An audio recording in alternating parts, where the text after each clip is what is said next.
Sir നമസ്കാരം. നമസ്കാരം.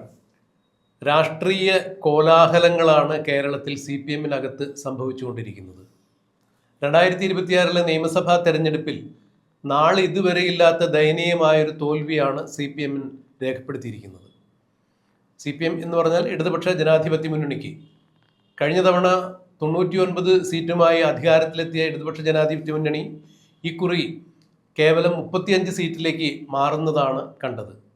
അപ്പോഴും തോറ്റു എന്ന് സമ്മതിക്കാൻ, എന്തുകൊണ്ട് തോറ്റു എന്ന് സമ്മതിക്കാൻ തയ്യാറാവുന്നില്ല പല നേതാക്കന്മാരും.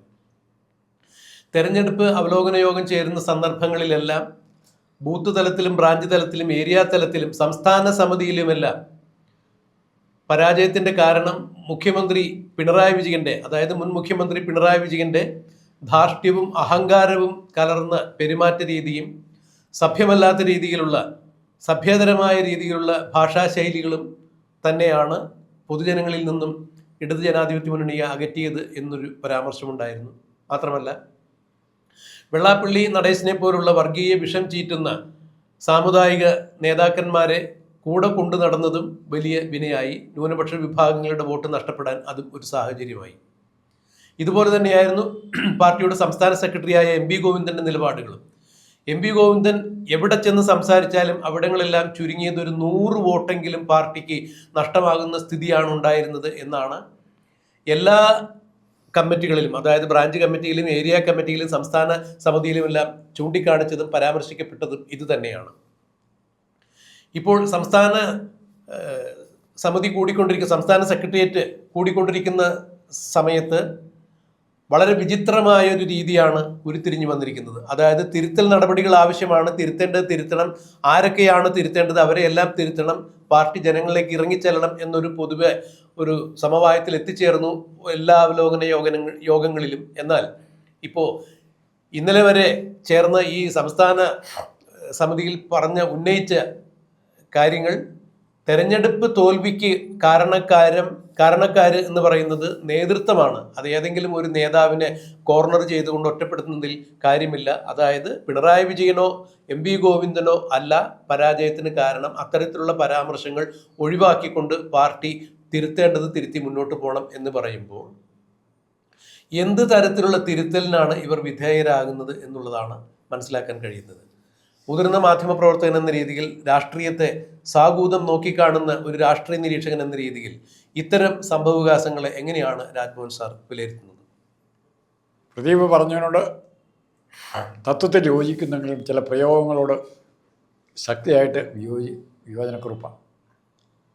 രാഷ്ട്രീയ കോലാഹലങ്ങളല്ല CPM-ൽ നടക്കുന്നത്, വെറും ചക്കളത്തി പോരാട്ടമാണ്. രാഷ്ട്രീയ കോലാഹലം നടക്കണമെങ്കിൽ അതിനകത്ത് രാഷ്ട്രീയത്തിൻ്റെ അടിസ്ഥാനം ഉണ്ടായിരിക്കണം, രാഷ്ട്രീയ ചർച്ചകളുടെ പശ്ചാത്തലം ഉണ്ടാകും. ഇത് അങ്ങനത്തെ ഒന്നും നടന്നിട്ടില്ല. പിന്നെ രാഷ്ട്രീയ കോലാഹലം അതുകൊണ്ട് ഉണ്ടാവില്ല, ചക്കളത്തി പോരാട്ടം മാത്രമാണ് നടക്കുന്നത്. ചക്കളത്തി പോരാട്ടത്തിൻ്റെ എല്ലാം തലപ്പത്ത് അവസാനം പിണറായി വിജയനെ കാണും, എല്ലാവരും സൈലൻ്റ് ആകും, ഓക്കെ പറഞ്ഞ് ഇറങ്ങിപ്പോരുകയും ചെയ്യും. ഇതാണ് സംഭവിക്കുന്നത്. പക്ഷെ ഇവിടെ പാർട്ടിയുടെ തിരുത്തലിനെ പറ്റി പറയുമ്പം പല ഘട്ടങ്ങളുണ്ട്. പാർട്ടിക്ക് തിരുത്താൻ, തെറ്റ് പറ്റിയിട്ടുണ്ടെങ്കിൽ തിരുത്താൻ എല്ലാ പാർട്ടിക്കും പറ്റും. കോൺഗ്രസിനും CPI-ക്കും CPM-നും എല്ലാം പറ്റും, BJP-ക്കും ഒക്കെ പറ്റും. ഒന്ന്, പ്രത്യയശാസ്ത്രപരമായ പാളിച്ചകളെ പറ്റിയാൽ തിരുത്താം, സംഘടനാപരമായ പാളിച്ചകളെ പറ്റിയാൽ തിരുത്താം, ഭരണരംഗത്തെ പരാജയങ്ങളുണ്ട് തിരുത്താം. ഇങ്ങനെ 2, 3, 4 സ്റ്റെപ്പായിട്ടാണ് തിരുത്തലിനെ കുറിച്ച് ആലോചിക്കേണ്ടത്. ഇവിടെ ഭാഗ്യവശാൽ പ്രത്യയശാസ്ത്രപരമായ പാളിച്ചയെക്കുറിച്ച് തിരുത്തേണ്ട ആവശ്യമൊന്നുമില്ല. പ്രത്യയശാസ്ത്രപരമായ യാതൊരു ചർച്ചകളും ഇപ്പോൾ നടക്കുന്നില്ല, നടപ്പാക്കലുകളുമില്ല. ആകെ അവസാനം വന്ന PM ശ്രീ പദ്ധതി ആരും കാണാതെ അയലോക്കത്തെ വീട്ടിലെ തേങ്ങ കയറി രാത്രി പോയി തേങ്ങ ഇടുന്ന പോലെ ശിവൻകുട്ടിയെ കൊണ്ടുപോയി അവിടെ പോയി ഒപ്പിടിയിച്ചു PM ശ്രീ പദ്ധതി. ആ ഒരു സംഭവം മാത്രമേ ഒരു ആശയപരമായ അടിത്തറയുള്ളൊരു ചർച്ച നടന്നിട്ടുള്ളൂ. അത് പാളിപ്പോവുകയും ചെയ്തു. പിന്നെ രണ്ടാമത് സംഘടനാപരമായ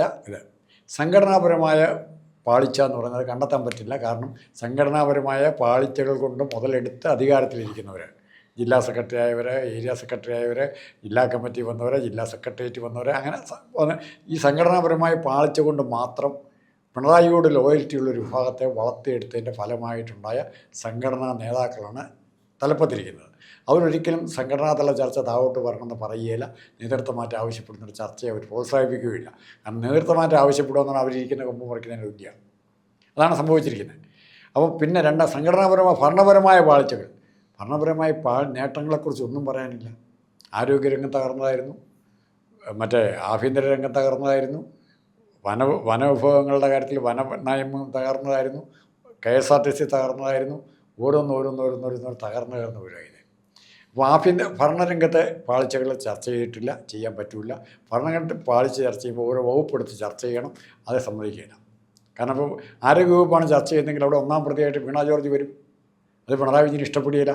ജയിൽ വകുപ്പിനെ കുറിച്ചാണ് ചർച്ച ചെയ്യുന്നെങ്കിൽ അവിടെ കൊടുക്കുന്ന പരോള് കയറി ഇറങ്ങാൻ ഷട്ടിൽ ബസ്സെ പോലെ കയറുകയും വരികയും പോവുകയും ചെയ്യാവുന്ന ജയിലുകളാക്കി മാറ്റി ഏറ്റവും കൊടും കുറ്റവാളികൾക്ക് പോലും ആശ്രയം കൊടുത്ത ഒരു ജയിൽ വകുപ്പ്, അവർക്ക് വേണ്ട എല്ലാ സ്വാതന്ത്ര്യം കൊടുത്ത ജയിൽ വകുപ്പ്. ആ ജയിൽ വകുപ്പിൻ്റെ ഉത്തരവാദിത്വം പിണറായി വിജയനാണ്. അതിനെപ്പറ്റി പറയാൻ സമ്മതിക്കുകയില്ല. പിന്നെ നടന്ന പോലീസിൻ്റെ കാര്യം പറയുമ്പോൾ നാട്ടിൽ നടന്ന കുറ്റകൃത്യങ്ങൾ, അതിനെക്കുറിച്ച് ഇവർ ചർച്ച ചെയ്യുമോ? അല്ല, ക്രമസമാധാനം ഏറ്റവും കൂടുതൽ തകർച്ചയിലേക്ക് നീങ്ങിയതും ഏറ്റവും കൂടുതൽ കസ്റ്റഡി മരണങ്ങളും രേഖപ്പെടുത്തിയതും ഈ കാലത്ത് തന്നെയാണല്ലോ. പിന്നെ താങ്കൾ പറഞ്ഞാൽ ക്രമസമാധാനം തകർന്നു എന്ന് മാത്രമല്ല, തകർക്കുന്നതിനെ കണ്ട് ആസ്വദിക്കുകയും കൂടെ ചെയ്തു. ഇത് രണ്ട് തരത്തിലുണ്ട്. ക്രമസമാധാനം ഏത് മുഖ്യമന്ത്രിയായാലും കരുണാകരനായാലും ചിലപ്പോൾ തകർന്നെന്ന് വരും, നയനാരിരുന്നാൽ തകർന്നെന്ന് വരും. പക്ഷേ അതിന് ശേഷമുള്ള ഇവരുടെ പ്രതികരണമാണ്, ആസ്വദിക്കുകയാണ്. എടാ 4 പേരുടെ തല തല്ലി പൊട്ടിച്ചു. അപ്പോൾ ഉടനെ ചോദിക്കുന്നത് എന്തിനാണ് അത് ചെയ്യാൻ പോയെന്ന് ചോദിക്കുന്നതിന് അത്രയും പേരുടെ തലയെ കിട്ടിയുള്ളൂ എന്നാണ് ചോദിക്കുന്നത്. അവർക്ക് ഗുഡ് സർവീസ് സെൻ്റർ വേണേൽ കൊടുക്കും, അവർക്ക് പ്രൊമോഷൻ കൊടുക്കും. ഇപ്പം PP ദിവ്യയുടെ കേസുണ്ടായ സ്ത്രീക്ക് എന്ത് കിട്ടി? അവിടെ ശ്രീകണ്ഠാപുരം കോർപ്പറേഷൻ അത് അന്വേഷിച്ച് ഇവർ പുണ്യാളത്തെയാണ്, മദർ തെരേസയ്ക്ക് തുല്യമാണ് PP ദിവ്യ എന്ന് എഴുതി കൂട്ടി ഉണ്ടാക്കി കൊടുത്തയാൾ അവിടെ ശ്രീകണ്ഠാപുരം മുനിസിപ്പാലിറ്റി മത്സരിക്കുക, സ്ഥാനാർത്ഥിയായാണ്, ജയിക്കുകയാണ്. പാർട്ടിയുടെ സ്ഥാനാർത്ഥി ജയിക്കുകയാണ്. ആന്തൂര് സാജൻ വെറുതെ പോയി മരിക്കുകയും അയാളുടെ ഭാര്യയെക്കുറിച്ച് ആവശ്യമില്ലാത്ത കാര്യങ്ങൾ പ്രചരിപ്പിക്കുകയും ചെയ്ത വിലാസിനി, അത് നമ്മുടെ ഗോവിന്ദൻ്റെ ഭാര്യയാണ്. ഗോവിന്ദൻ്റെ ഭാര്യ വിലാസിനല്ല, ശ്യാമള, PK ശ്യാമളയുടെ കാര്യത്തെക്കുറിച്ച് തന്നെ പറയുന്നത്. അപ്പോൾ വ്യക്തികൾ ഏതെല്ലാം തരത്തിലുള്ള ഡാമേജ് പാർട്ടിക്കുണ്ടായെന്നും അവരിപ്പോൾ നേതൃത്വത്തിലുണ്ടെന്ന് അസസ് ചെയ്യണ്ടേ? ആരാണ് ഈ വ്യക്തികളെ താങ്ങിപ്പിടിച്ചതെന്ന് അസസ് ചെയ്യണ്ടേ? അപ്പോൾ പ്രതികളെ കിട്ടും. ജനങ്ങളെ ഈ പാർട്ടിയിൽ നിന്ന് ജനങ്ങളെ അകറ്റുക മാത്രമല്ല, അകറ്റിയവർ ഇന്ന് ഈ പാർട്ടിയുടെ തലപ്പത്തുണ്ട്. ആര്യ രാജേന്ദ്രൻ്റെ ഭർത്താവ് സച്ചിൻ ദേവ് മത്സരിക്കാൻ പോയില്ലേ ബാലുശ്ശേരിയിൽ? സച്ചിൻ ദേവിൻ്റെ റോൾ എന്നായിരുന്നു? അവിടെ പാവം പിടിച്ച ഡ്രൈവറെ യദുവിനെ എങ്ങനെയാണ് കണ്ടത്? ട്രംപായിട്ടോ, പുട്ടിനായിട്ടോ, ടാറ്റയായിട്ടോ, ബെള്ളയായിട്ടോ, ഏറ്റവും വലിയ ബൂർഷുവായിട്ട്, ഏറ്റവും വലിയ വർഗശത്രുവായിട്ട് യദുവിനെ ചിത്രീകരിച്ച് അവനെ ഇട്ട് കൊല്ലാക്കൊല ചെയ്തില്ലേ ഇവർ? അവരെ നിങ്ങളെങ്ങനെ കൈകാര്യം ചെയ്യും? അതൊക്കെയായിരുന്നു നിങ്ങൾ ചർച്ച ചെയ്യേണ്ടിയിരുന്നത്. ഓരോ ഏരിയയിലും ഇതുപോലത്തെ കാലമാടെന്നുള്ള ഭാഷയാണ് വേറെ ആൾ ഉപയോഗിച്ച് ഞാനത് പറയുന്നില്ല. ഓരോ ഏരിയയിലും ഇതുപോലെ ജനങ്ങളെ ദ്രോഹിക്കുന്നതിൽ ഡോക്ടറേറ്റ് റഹീമിന് ഡോക്ടറേറ്റ് എടുക്കാൻ ശ്രമിക്കുന്നുണ്ട്. റഹീമിന് ആ ഡോക്ടറേറ്റ് അങ്ങനെ എടുത്തവരാണ് ഇന്ന് പാർട്ടി നയിക്കുന്നവർ. അവരെക്കുറിച്ച് ചർച്ച ചെയ്യാതെ, അവരെ പരിഗണിക്കാതെ എങ്ങനെയാണ് ഈ പ്രസ്ഥാനം മുമ്പോട്ട് പോകുന്നത്? അല്ല, അത് തന്നെയാണ് സാർ ഇവിടുത്തെ ഏറ്റവും വലിയ വിഷയം. കാരണം ഇപ്പോൾ സംസ്ഥാന സമിതി ചേർന്ന് കഴിഞ്ഞപ്പോൾ അവലോകന യോഗത്തിൽ പറഞ്ഞ കാര്യം തിരുത്തേണ്ടത് തിരുത്തും, എന്നാൽ നേതൃത്വത്തെ ഒരുമിച്ച് കൂട്ടുത്തരവാദിത്വമാണ്, നേതൃത്വത്തിനാണ് ഈ പരാജയത്തിൻ്റെ കൂട്ടുത്തരവാദിത്വം എന്ന് പറയുമ്പോൾ ഈ CPM-നെ സംബന്ധിച്ചിടത്തോളം പിണറായി വിജയൻ പറയുന്നതിനപ്പുറത്തേക്ക് എന്താണ് അവിടെ സംഭവിക്കുക? പിണറായി വിജയൻ്റെ തിട്ടൂരങ്ങൾക്ക് അപ്പുറത്തേക്ക് അല്ലാതെ CPM എന്ന പാർട്ടിയിൽ എന്താണ് സംഭവിക്കുക? ഒരു കാരണവശാലും അതിനപ്പുറത്തേക്ക് യാതൊന്നും സംഭവിക്കുന്നില്ല എന്നതാണ് കഴിഞ്ഞ 10 വർഷക്കാലമായിട്ട് പാർട്ടിയിലും ഭരണത്തിലും കണ്ടത്. LDF അല്ലാതെ മറ്റാരുണ്ട് എന്നുള്ള അവരുടെ ടാഗ് ലൈനിൽ തന്നെ കാണിച്ചത് പിണറായി അല്ലാതെ മറ്റാരുണ്ടെന്ന് ദ്യോതിപ്പിക്കുന്ന തരത്തിൽ പിണറായി വിജയൻ്റെ മാത്രം പടമാണ് അതിനൊപ്പം കണ്ടിരുന്നത് ആ ഫ്ലക്സിൽ. അതായത് കാസർഗോഡ് മുതൽ തിരുവനന്തപുരം വെച്ച കൂറ്റൻ ഫ്ലക്സുകളിൽ പിണറായി വിജയൻ്റെ മുഖം മാത്രമായിരുന്നു ഉണ്ടായിരുന്നത്, LDF അല്ലാതെ മറ്റാരുണ്ട് എന്നാണ്. അപ്പോൾ അവിടെ വ്യംഗ്യമായി പറയുന്നത് പിണറായി അല്ലാതെ മറ്റാരുണ്ട് ഈ മുന്നണിയെ നയിക്കാൻ. എന്നാൽ ഇപ്പം തെരഞ്ഞെടുപ്പിൻ്റെ പരാജയ കാര്യം അവലോകനം ചെയ്യുമ്പോൾ അതിനെക്കുറിച്ച് പറയുമ്പോൾ നേതൃത്വത്തിൻ്റെ ഉത്തരവാദിത്തമാണ്. അപ്പോൾ നേതൃത്വം എന്ന് പറയുന്നത് എവിടെയാണ് ചെന്ന് നിൽക്കുന്നത്? അപ്പോൾ ഇവിടെ ഈ പാർട്ടി തിരുത്താൻ തയ്യാറാകണം എന്ന് പറയുമ്പോൾ ഈ സാധാരണ ഈ യഥാർത്ഥ കമ്മ്യൂണിസ്റ്റ് വിശ്വാസികളെ പല്ലിളിച്ച് കാണിക്കുന്നതിനോ കൊഞ്ഞനം കുത്തി കാണിക്കുന്നതിന് തുല്യമാണ് എന്നുള്ളതാണ് മനസ്സിലാക്കാൻ കഴിയുക. അതായത് ബ്രാഞ്ച് തലം മുതൽ ബൂത്ത് തലം മുതൽ ഏരിയ കമ്മിറ്റിയിലും ജില്ലാ കമ്മിറ്റിയിലും ഒക്കെ ചർച്ച ചെയ്ത വിഷയങ്ങൾ, ഇവർക്കെതിരെ ഉയർന്നു വന്ന ആരോപണങ്ങൾ വിശദമായി പരിശോധിക്കും, പാർട്ടി എല്ലാവരെയും കേൾക്കും, പഠിക്കും, തിരുത്തി മുന്നോട്ട് പോകും, ജനങ്ങളിലേക്ക് ഇറങ്ങിച്ചെല്ലും, ജനവിശ്വാസം നേടും എന്നൊക്കെ പറഞ്ഞവരിപ്പോൾ എല്ലാ ചർച്ചകളും കഴിഞ്ഞു അവസാനം അത് സമന്വയിപ്പിച്ചൊരു തീരുമാനം എടുക്കേണ്ട അവസരം വന്നപ്പോൾ പറയുന്നു പാർട്ടിക്ക് ഓരോ നേതാക്കളുടെ എടുത്ത് പറയുന്നതിൽ കഥയില്ല. അതായത് പിണറായി വിജയനും എം വി ഗോവിന്ദനും തെറ്റുപറ്റി എന്ന് പറയുന്നതിൽ കഥയില്ല. കൂട്ടുത്തരവാദിത്വമാണ് തോൽവിയുടേത്. അതുകൊണ്ട് അവരെ വളഞ്ഞിട്ട് ആക്രമിക്കേണ്ട കാര്യമില്ല, നമുക്ക് തിരുത്താം എന്ന് പറയുമ്പോൾ ഇതിലൂടെ എന്താണ് സാധാരണക്കാരായ കമ്മ്യൂണിസ്റ്റ് വിശ്വാസികൾ മനസ്സിലാക്കേണ്ടത് എന്നുള്ളത് വലിയൊരു ചോദ്യം തന്നെയാണ്. ഒരു കാര്യം ഉറപ്പായിരിക്കുന്നു, തിരുത്തേണ്ടത് തിരുത്തും എന്ന് പറയുമ്പോൾ തിരുത്തേണ്ട ആളുകൾ മാറാതെ അവിടെ തന്നെ ഇരുന്നു കൊണ്ട് തിരുത്തും എന്ന് പറഞ്ഞുകൊണ്ട് മുന്നോട്ട് പോവുകയാണെങ്കിൽ ഇപ്പോൾ ഈ CPM ലഭിച്ച 35 സീറ്റ് നിലവിലത്തെ രാഷ്ട്രീയ സാഹചര്യം കേരളത്തിൽ തുടർന്നു പോവുകയാണെങ്കിൽ അടുത്ത തെരഞ്ഞെടുപ്പിൽ ആ 35-ൽ നിന്നും എത്ര കുറയും എന്നുള്ളത് മാത്രം നോക്കിയാൽ മതി. അതിനിടയിൽ വി ഡി സതീശൻ നയിക്കുന്ന സർക്കാരിന് ഏതെങ്കിലും തരത്തിൽ ക്ലിഷ്ടതകളോ ദോഷങ്ങളോ ഉണ്ടാവുകയാണെങ്കിൽ ഒരുപക്ഷെ അതിനെ മറികടന്ന് ഇവർക്ക് മുന്നോട്ട് വരാൻ പറ്റും. അല്ലാതെ ഇവർ CPM സംബന്ധിച്ചിടത്തോളം ഒരു രാഷ്ട്രീയ ഭാവി ഇക്കാര്യത്തിൽ വ്യക്തിപരമായി എൻ്റെ പരിമിതമായ രാഷ്ട്രീയ ബോധത്തിൽ നിന്ന് എനിക്ക് കണ്ടെത്താൻ സാധിക്കുന്നില്ല. പ്രദീപ് പറഞ്ഞ ഒരു കാര്യമുണ്ട്, തിരുത്തേണ്ടത് തിരുത്തണം എന്ന് പറയാൻ വളരെ എളുപ്പമാണ്. തിരുത്തുന്നത് ആരാണെന്നുള്ള പ്രശ്നം. 10ാം ക്ലാസ്സിൽ പഠിക്കുന്ന കൊച്ചിൻ്റെ ചോദ്യപേപ്പർ നോക്കിയിട്ട് തിരുത്താൻ പറഞ്ഞ 8ാം ക്ലാസ്സിൽ പഠിക്കുന്നവരാണെങ്കിൽ തിരുത്താൻ നിൽക്കുന്ന ഇവരാണ്. 8ാം ക്ലാസ്സിൽ പഠിക്കുന്നവരാണ് തിരുത്താൻ നിൽക്കുന്നത്. എങ്ങനെ തിരുത്തും? ഇവർ പകരം സബ്സ്റ്റിറ്റ്യൂട്ട് കൊണ്ടുവരുന്നവർ നോക്കും. അഹങ്കാരത്തിൻ്റെ കയ്യും കാലുള്ളവരെ മാത്രം തപ്പിപ്പിടിക്കാൻ ഒരു മിടുക്കരാണ് സ്വരാജിനെ കൊണ്ടുവന്നിരിക്കുന്നത്. ഗോവിന്ദന് പകരം അഡ്രസ്സ് ചെയ്യാനുണ്ട്. അപ്പോൾ തന്നെ ഇവർക്ക് മനസ്സിലായി ഗോവിന്ദൻ പരാജയമാണ്, തെറ്റാണ് എന്ന് മനസ്സിലായതുകൊണ്ടല്ലേ സ്വരാജിനെ കൊണ്ടുവന്നത്. തെരഞ്ഞെടുപ്പ് കാലത്ത് ഒരു കാരണവശാലും ഗോവിന്ദൻ മാഷ് പരസ്യ പ്രസ്ഥാനം നടത്താൻ പാടില്ല എന്ന് തന്നെ പറഞ്ഞിരുന്നത്. അതിൻ്റെ അർത്ഥം ഗോവിന്ദൻ തെറ്റായിരുന്നു, പാളിച്ച പറ്റിയെന്നുള്ളതല്ലേ. അത് അണികൾ അറിയട്ടെ, അണികളെ അറിയിക്കണ്ടേ എന്തുകൊണ്ടാണ് ഗോവിന്ദനെ അങ്ങനെ മാറ്റി സ്വരാജിനെ കൊണ്ടുവന്നത്. അതിനും വലിയ വിഡിതമാണ് സ്വരാജ് പറയുന്നത്. അല്ല, ഇപ്പോഴും ജനങ്ങൾ വിശ്വാസത്തിലെടുക്കാൻ തയ്യാറല്ല എന്ന മട്ടിലാണ്. കാരണം ജനങ്ങൾ ഈ ജനകീയമായൊരു പ്രസ്ഥാനമാണ്, അധിഷ്ഠിതൻ്റെ അടിയാളവർഗത്തിൻ്റെ പാർട്ടിയാണ് കമ്മ്യൂണിസ്റ്റ് പാർട്ടി എന്ന് അവർ അവകാശപ്പെടുന്നു. അത് തന്നെയാണ്, അങ്ങനെ സമ്മതിക്കാം.